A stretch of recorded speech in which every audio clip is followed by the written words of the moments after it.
She was left wounded with her twin newborns until a Comanche warrior called her his own. The prairie lay scorched and silent under a pale, pitiless sun. Wind clawed at the dry grass, bending stalks like broken reeds, carrying dust in sharp, stinging swirls that scraped against her skin.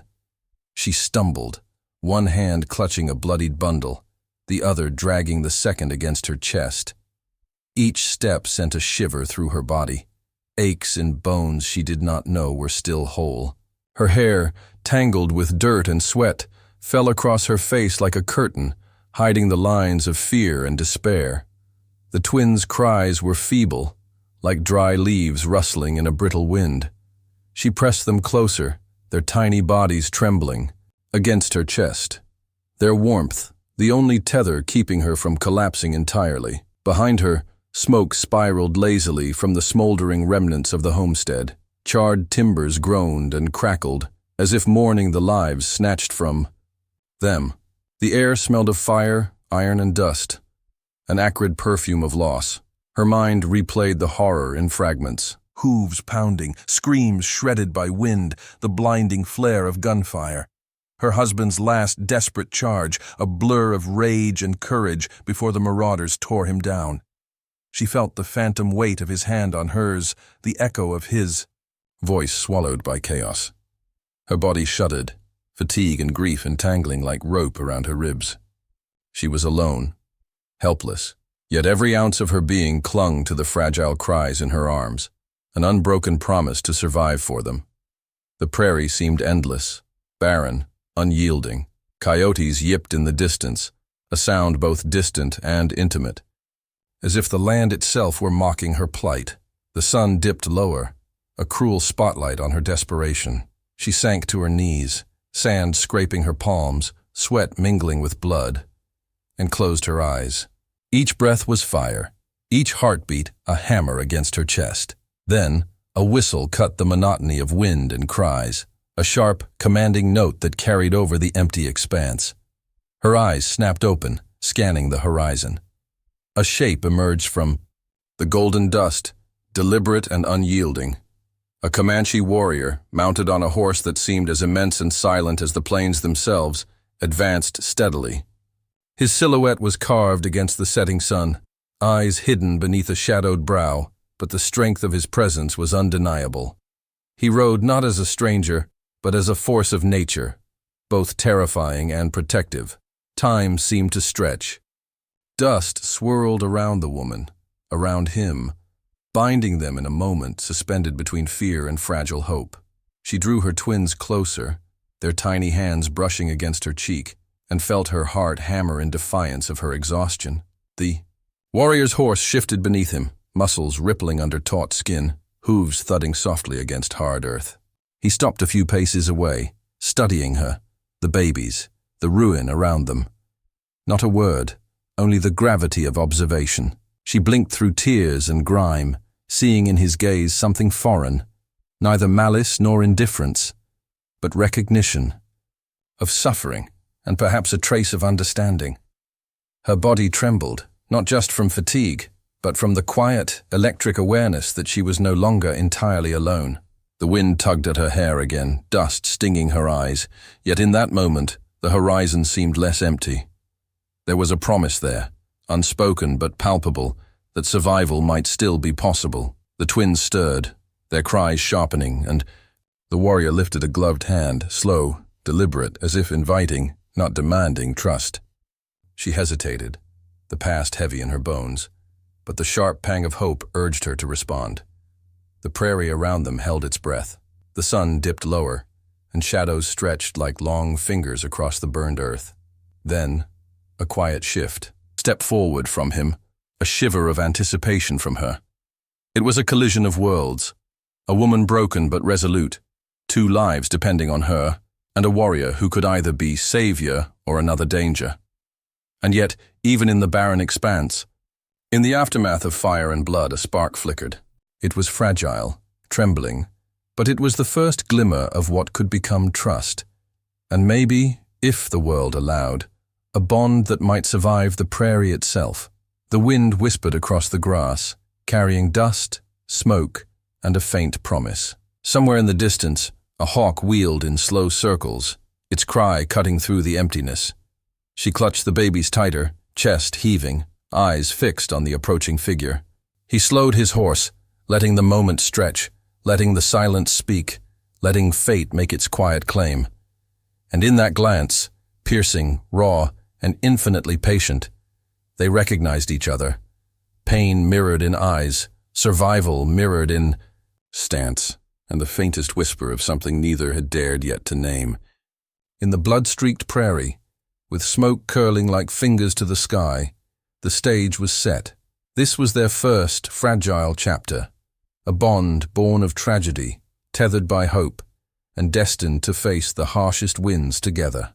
The Comanche warrior guided her through the twisting paths of the prairie, the twins nestled against her chest, their warmth a fragile anchor in the cold, wind-lashed expanse. Each step was careful, deliberate, his horse moving with measured grace, hooves stirring dust that clung to her soaked hair and bloodied skin. Her body ached with every movement, ribs bruised, legs trembling, hands raw from holding the babies. She dared not look behind her. Haunted glimpses of the burned homestead lingered in her mind, flames licking the memory of what she had lost. The path narrowed, carved between jagged rocks and low-hanging cliffs. Sunlight bled crimson across the horizon, reflecting off the river winding quietly below, like a silver ribbon. It was a sanctuary hidden from the cruelty of the world, a place that seemed alive with whispered resilience. Birds flitted from branch to branch in sudden bursts of color, and the distant hum of cicadas filled the canyon with a subtle pulse. The twins stirred, tiny hands flexing in protest, and she pressed them closer, murmuring lullabies she barely remembered. At last, they reached the river's edge, where a shallow pool gleamed beneath overhanging cliffs. He dismounted silently, the horse's hooves imprinting soft depressions in the sand. She sank to her knees, exhaustion dragging her down, and he crouched beside her, hands steady and unflinching as he examined the ragged tears in her clothing and the raw burns along her arms. Each motion was deliberate, almost ceremonial, cleaning, dressing, binding. The scent of sage and river water mingled with blood, smoke, and dust. "You are not meant to die here," he said finally, voice low and unadorned, carrying the weight of certainty. Her chest rose and fell with ragged breaths. She wanted to ask who he was, why he helped, but words stuck in her throat like stones. Instead, she let him tend to the wounds, each touch a tether drawing her from despair. His presence was both shield and lesson, a bridge to a world governed by honor, survival, and logic she had never known. She watched the curve of his jaw, the intensity of his eyes beneath the shadow of his brim, and understood instinctively that here, in this canyon carved by time and water, she was no longer entirely alone. Night settled over them like a velvet curtain. The fire he built crackled, casting dancing shadows along the canyon walls, shadows that bent and twisted with the wind, as if the canyon itself was alive. The twins slept, their small, peaceful forms curled in a tattered blanket. Coyotes called. From distant ridges, a lonely, haunting chorus that blended with the crackle of fire. Her body pressed against the rock, hair damp and heavy with dirt and sweat. She let herself exhale. A glimmer of safety threaded through the fear. Tentative, fragile, but unmistakable. A subtle glance passed between them. He crouched nearby, sharpening a knife with steady, rhythmic motions. His eyes flicked toward her, softening for just a heartbeat. Their hands brushed briefly as he handed her water, a small, deliberate contact that spoke louder than any words could. Trust, so long withheld, began to take shape in those shared, fleeting moments. She allowed herself to lean slightly, her head brushing his shoulder. The weight of her sorrow eased only marginally by the presence of someone who understood without judgment. She mourned the life stolen, the family shattered, yet she could feel the first threads of hope weaving through her heart. The warrior watched, aware of the fragile strength in her maternal instinct, drawn not to vulnerability alone, but to the fierce, stubborn fire that refused to die within her. Shadows deepened as the night advanced. The fire crackled, throwing brief illuminations on jagged rock, water glinting in the moonlight. The canyon breathed with them, a quiet witness to their fragile companionship. In the distance, a hawk circled silently, its cry slicing the darkness. Sentinel in the night sky. For the first time since the raid, she allowed herself a whisper of relief, a thought of survival beyond the immediate agony, and in the softest, most dangerous corners of her mind, she felt the stirrings of connection, of a bond that might endure even when the world outside this hidden sanctuary refused to be kind. The warrior shifted near the fire, eyes reflecting the glow, and she saw in him something more than a protector, a keeper of honor, a bridge to a life that had seemed forever lost. In silence, they shared the understanding that the path ahead would be perilous, but that for the first time, she was not walking it alone. The twins slept between them, a fragile promise in their tiny hands, and the canyon held its breath as night stretched over them like a protective cloak. In that moment, amidst the scent of sage and river water, shadows and firelight, the silent guardian became more than a savior. He became a presence she could trust, a steady pulse in the vast, chaotic world, and the first spark of hope in the aftermath of devastation. The canyon faded behind them as they moved, a shadow, swallowed by the sprawling expanse of rugged hills and sun-baked plains. Every step crunched against hard earth, dust curling like smoke beneath their boots and hooves. The wind tore at her hair, carrying with it the scent of dry sage, scorched soil, and the faint acrid smoke of her lost homestead. The twins nestled against her chest, fragile bodies shivering with exhaustion, and she pressed them closer, each heartbeat a desperate promise to endure. Memories returned unbidden, vivid as fire. Flames leaping from the roof of her home, the thunder of hooves on wooden floors, screams swallowed by the roar of gunfire. Neighbors who had once smiled now whispered as she passed, faces tight with judgment, murmuring that she was tainted, cursed, unworthy. She shook the visions away, but the ache lingered in every limb, in every shallow breath. Holding two lives that depended entirely on her was both blessing and torment, a weight she bore silently.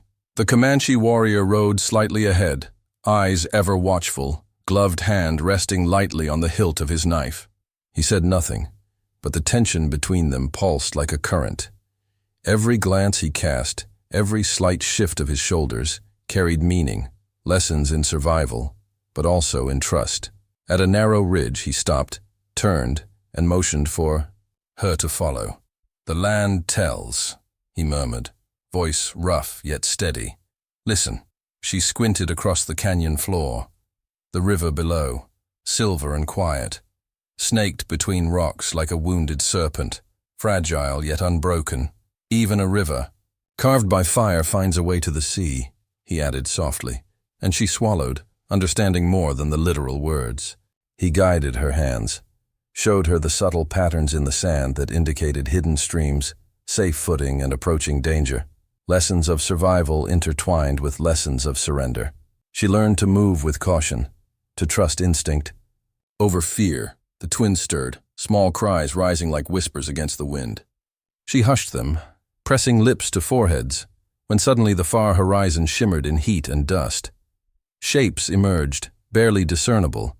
Horses, men moving with lethal precision, the unmistakable echo of danger. Bounty hunters, remnants of the marauders who had destroyed her life, now sought her with single-minded intent.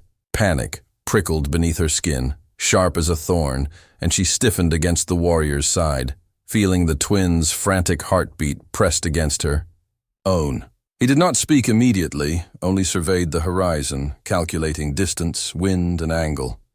His eyes, usually calm and unreadable, flicked to hers, and for the first time, a hint of shared fear passed between them.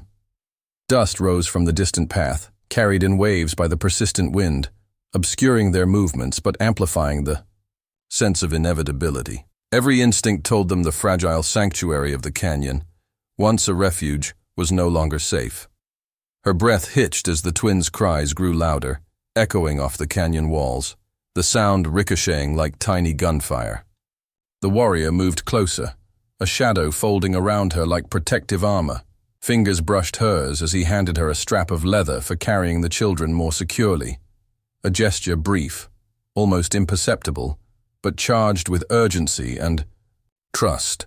The canyon floor, once a river of silver calm, now seemed trapped between looming violence and fragile hope. The wind tore through the cliffs with sudden force, carrying with it the mingled scents of fear, dust, and sage. A hawk circled high above, silent sentinel against the approaching chaos, its sharp cry cutting across the valley like a warning. They exchanged a glance heavy with unspoken understanding. The sanctuary had been breached, the threat immediate. And yet their bond, the fragile trust, the simmering connection, gave them a slender, crucial advantage. The twins' cries continued, high and piercing, blending with the whistle of wind through the canyon and the distant, ominous thud of hooves. Time seemed to stretch, the canyon holding its breath alongside them. The wind carried the dust in swirling columns, ghostly specters dancing across the rocks, and the horizon burned with a faint orange glow as the men approached. In the shared silence, she felt the enormity of her dependence on him, and perhaps, for the first time since the homestead's fire, the faintest glimmer of hope that survival might be possible. And then, just as suddenly, the calm broke. An arrow thudded into the ground nearby, scraping stone, dust, and the edge of fear across their faces. The twins cried louder. The canyon echoed with the sound, and the woman clutched them tightly. He stepped forward, knife in hand, muscles coiled, eyes scanning for the first movement of the hunters. The fragile sanctuary, so recently discovered, was now a stage for imminent danger. In that moment, as wind, dust, and threat swirled together, they understood. Nothing would be the same. The past, the present, and the uncertain path ahead had collided, and in the shadowed canyon, with the cries of the innocent and the promise of trust barely formed, the first pulse of survival and the first glimmer of forbidden connection surged through them both. Storm clouds gathered low over the prairie, heavy and restless, the sky bruised with the threat of violence. Wind whipped across the tall grasses, bending stalks like wounded soldiers, carrying the scent of ozone and the faint, metallic tang of blood.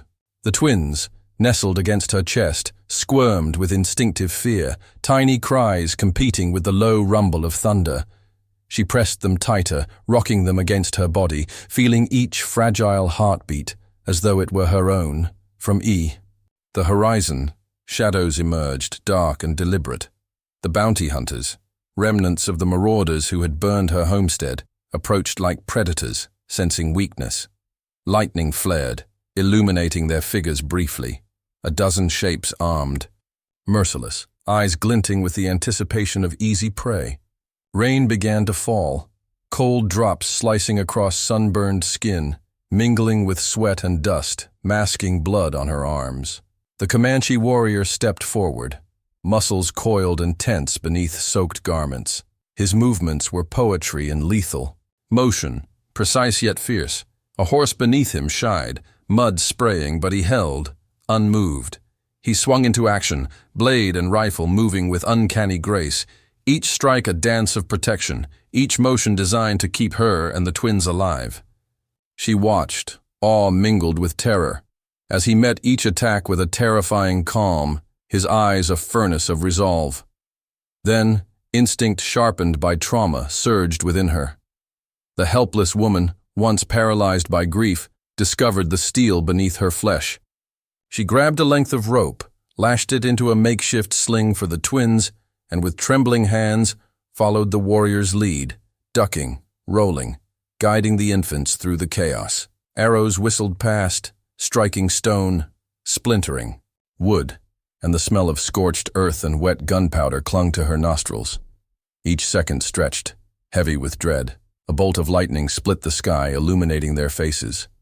Rain plastered hair to skin, and mud streaked blood across pale cheeks, blending the marks of struggle into a single story of survival. She met his gaze across the battlefield, and he saw in her eyes a spark he had not yet recognized, ferocity tempered by love. "Stay with me," he commanded, voice sharp over the storm. Her nod was almost imperceptible, yet their shared glance carried centuries of longing, pain, and the fragile thread of trust they had begun to weave. Chaos unfurled around them. A hunter fell, another scrambled in the mud, and the twins' cries were lost beneath the crescendo of thunder and the shriek of arrows. Yet the woman moved with a newfound rhythm, ducking beneath swinging clubs, slipping through the grasp of advancing men, her every action a testament to survival honed by suffering.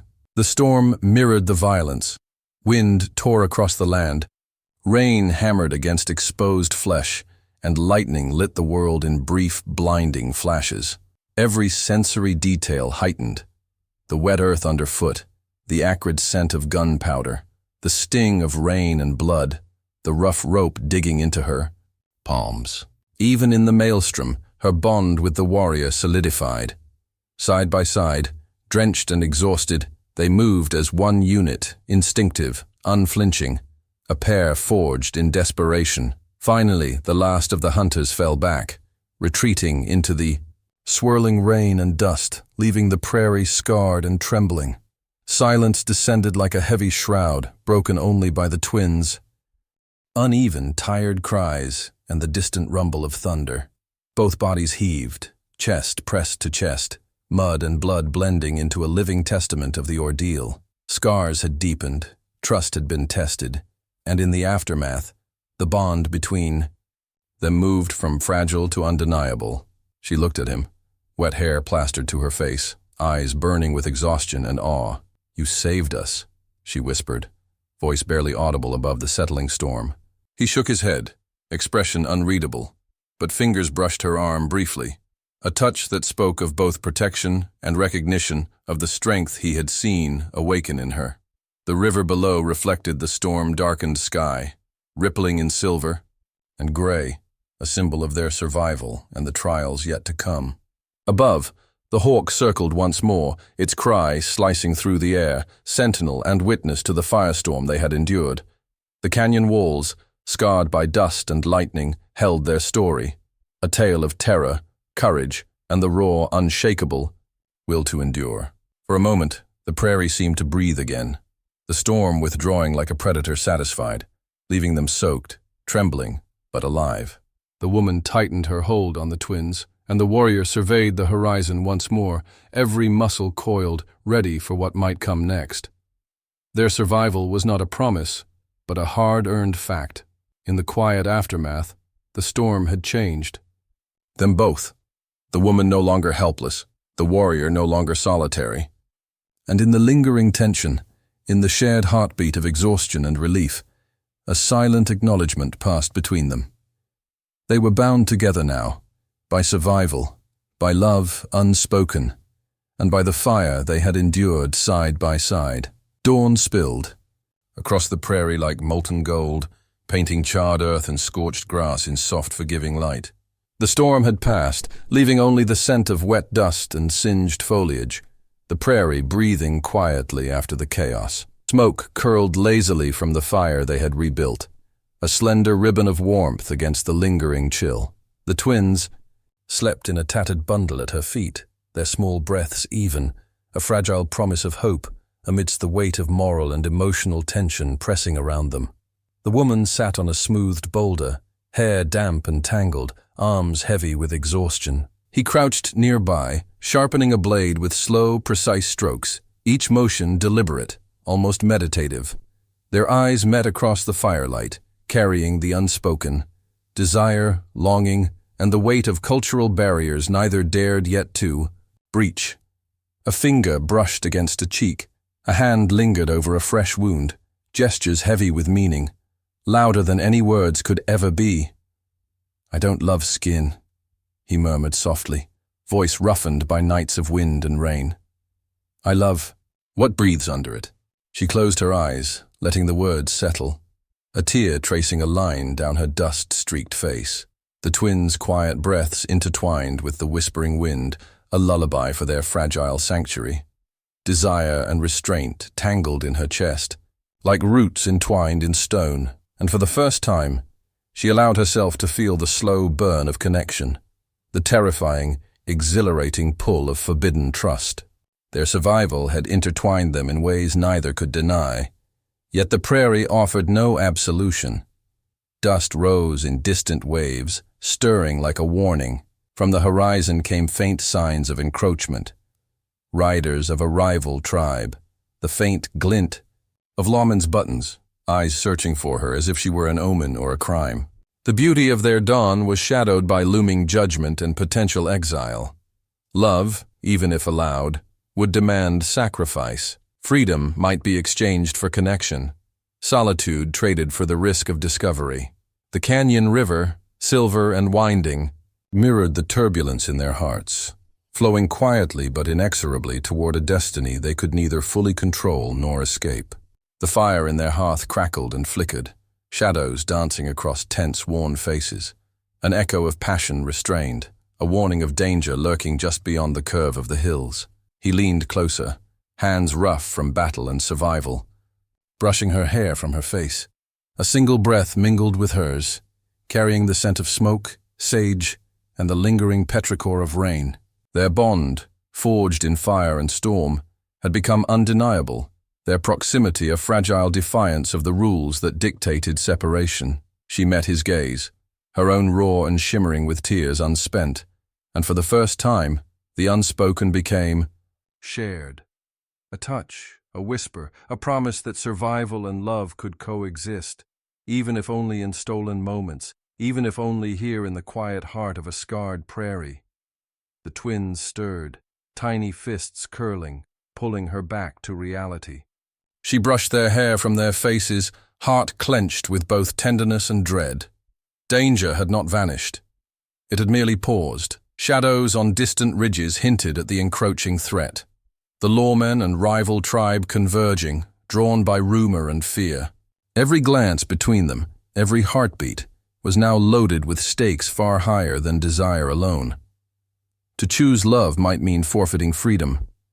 To deny it might mean loneliness, despair, and the slow death of hope. Yet, in that fleeting golden hour, with dust settling and river singing quietly in the canyon, they allowed themselves a heartbeat of intimacy, a taste of trust that defied convention. He leaned close again, their foreheads almost touching, breaths mingling with the smell of fire and wet earth. No words were needed.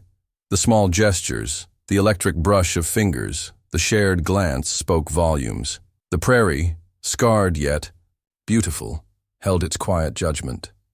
The river carried their secrets forward. The fire whispered promises of passion restrained but alive, and the wind carried both warning and hope.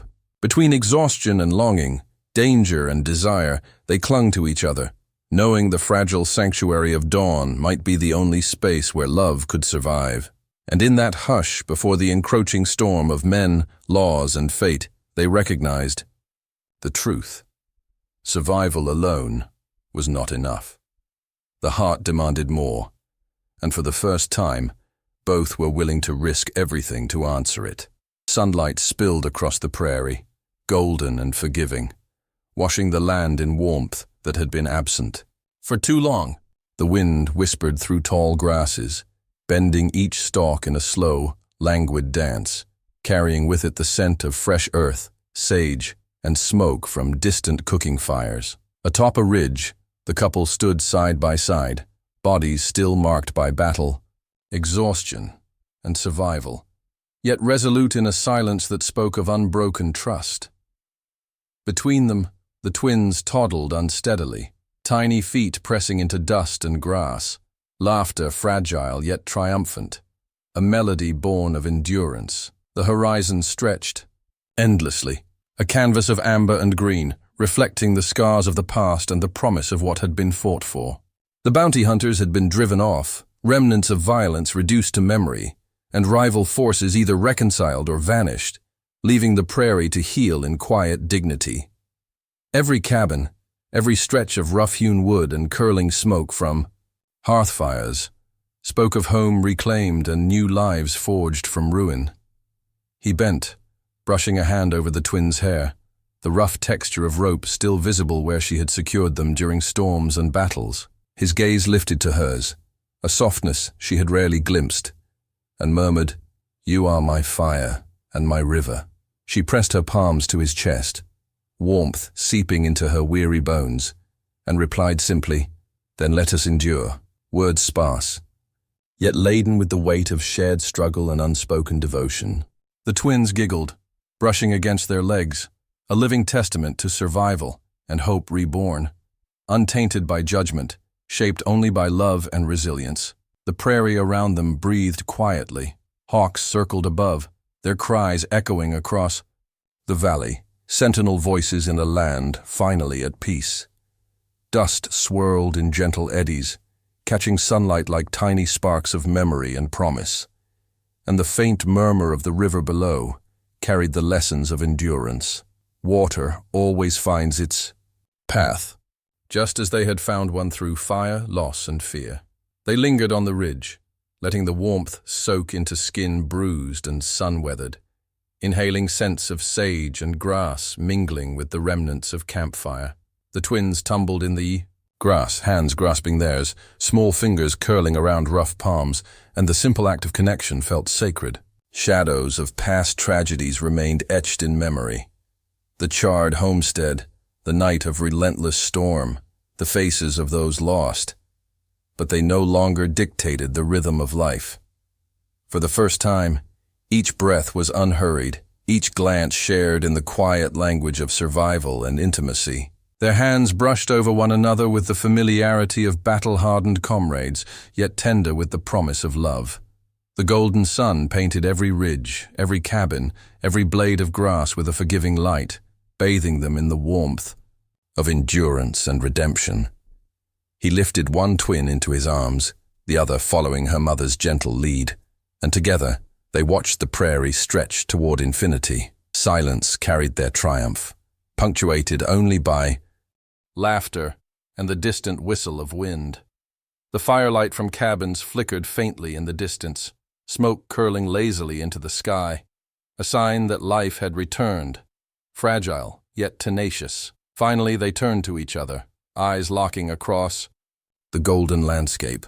Every scar, every sleepless night, every trembling heartbeat of fear had led them here. The world beyond the ridge remained harsh, yes, but within the folds of the prairie they had carved a sanctuary where love and family defied the rules of men. The twins clutched their hands, small and insistent, reminding them that legacy is not only survival, it is what endures after the storm. With the horizon endless before them, the prairie alive with whispers of wind, the warmth of the sun, and the quiet rustle of grass beneath small feet, they stood together. The human heart had flourished amidst fire, loss, and struggle, leaving a testament written not in words but in life itself. And in that moment, golden and still, the world felt whole. Peace, love, and survival intertwined, a legacy of the prairie that would endure beyond them.